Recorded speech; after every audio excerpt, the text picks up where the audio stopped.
do this well and we maintain the cells. We don't do this well, we have a cell that's not functioning well, that's going to die or is going to be toxic to other cells.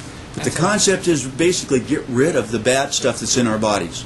Yeah, eliminate. And the other way that one can look at that is an automobile analogy that we've used at the meeting, and that is if you want your automobile to run for a long time, you take it in, you get it tuned up, you get the oil changed, and you get it repaired. Sure. And if you do that on a constant basis, you'll be in good shape. And in fact, if things are important, like an airliner, okay, you don't wait for the wing to crack, hopefully, before you replace it. You have to replace preventative maintenance. Yeah, it's preventative maintenance. So you know, okay, this wing is going to last so long.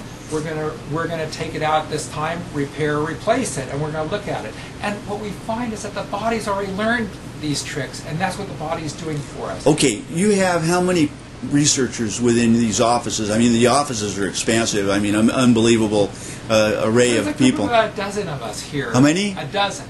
A dozen. A dozen. And you've been working together on and off for... Well, my laboratory here at UCLA has been working on problems in aging for the past now 30 years. Wow. And sometimes that's a little embarrassing. At the meeting, we had a very funny introduction of our keynote speaker, Lenny Guarente. And Lenny Guarente is this wonderful man, but you know, he's like my age, he's bald, and so his colleague Michael Rose, who chaired the session, introduced him saying, I want to introduce to you my friend Lenny Guarente, who 20 years ago stood up at a conference when I met him and said, I have solved the secret of aging. And he said, and at that time he had a full head of hair and a full beard. All right, and the laughter in the crowd was there because basically, you know, he hadn't solved it 20 years ago. We're still working on it, and we'll probably still be working on it 20 years from now.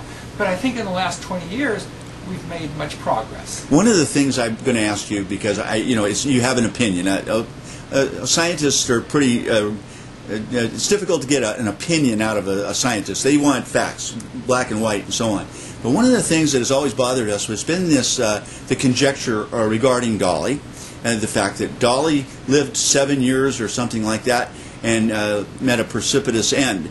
And that was it because they used mature stem cells, or because they used why do you think that the Dolly met her fate early in the process? I look at things very differently than you look at them. Okay, if you had asked me, I would say it would have been impossible to make Dolly. Okay, and I of course would have been totally wrong. All right, but I would have said it's impossible. You have these molecules; they've been beaten up already. You're not going to make a new animal out of it. Okay? Now, the fact that it worked was a miracle. And the fact that Dolly lived 7 years, even more a miracle. All right? And so, in a sense, the fact that, Dolly died, I said, basically, we didn't miss out on something of an eternal secret of life, right? That these mechanisms that we know about still are in operation. And so, what it says is the enormous power of biology. That, in fact, within that DNA, one could have this regeneration and get Dolly. I mean, and that provides an inspiration to all of us, that the power is there. And so for many scientists now, it's a question of how to unlock that power, okay, and allow us to do well. Now, for us, living 7 years is not a problem, right?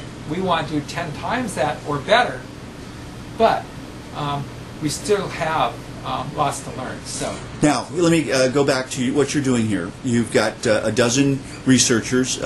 You're heading up. Is this a department or is it? We're actually in the Molecular Biology Institute, which is this whole building. Okay. And at UCLA, this institute is interdepartmental. So we have traditional departments of chemistry and biochemistry. We have departments of cellular, developmental, and molecular biology.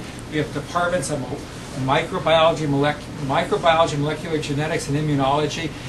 And these separate departments come together, but what we've tried to do in this institute where we are is to bring together scientists in different areas that might interact well together and look at the bigger picture.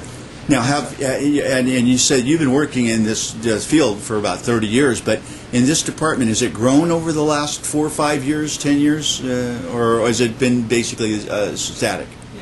UCLA has grown. I think the number of faculty at UCLA, I don't know, it may be 50% higher than when I came here.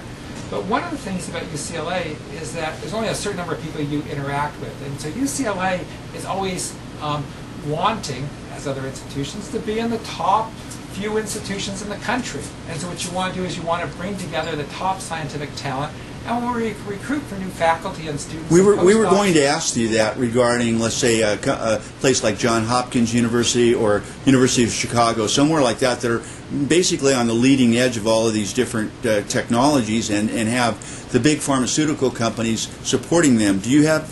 Oh, certainly. So the pharmaceutical support of UCLA is actually good. We're well supported by NIH, and and with that support, you do science and you try to make advances. And right.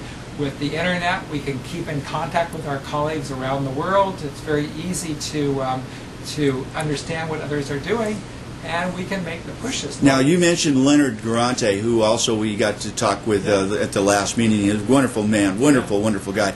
And he said that there are antioxidants that are 1,000 times more powerful than resveratrol, and that there's a whole raft of things that are coming forward as far as end products for the end user, the citizens out there, as far as skin creams and so on from Estee Lauder and so on.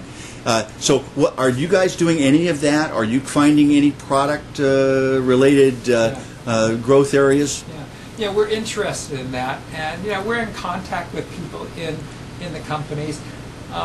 We haven't partnered with companies to take advantage of the technology that we've developed, although we would be excited if a company wanted to come in and do that. What you've got is a situation that's actually a tough one in science, because patent protections are really pretty short. So if I write a book of fiction, it's protected for my lifetime plus, I think, 75 years. If I come up with a fantastic new drug, okay, I have a maximum of 17 years of protection. And that's been hard. It's been hard to get new drugs. And I think, the new drugs that are the mimics of resveratrol are a great hope.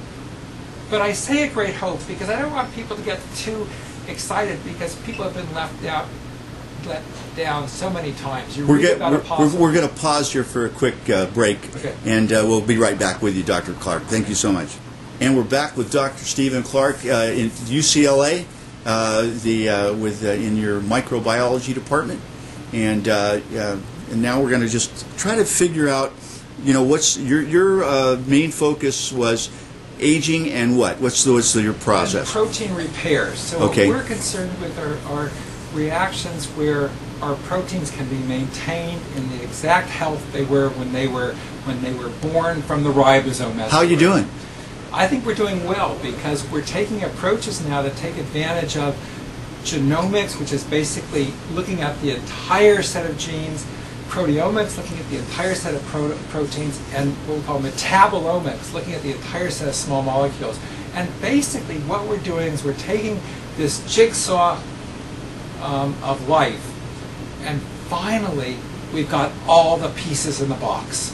We don't have them assembled, we don't have them turned right side up, but at least we have all the pieces. Are you doing anything with worms or with animals or anything else? Actually, one thing we run here is a bit of a zoo, because we've done research in humans, we've done research in mice, we do research on these beautiful Cenorhabditis elegans soil worms, we do research on yeast, and we do research on flies, and we do research on plants. Okay, and what we try to do is we try to pick a system where we can get at the biochemistry the easiest. Biochemistry is sometimes not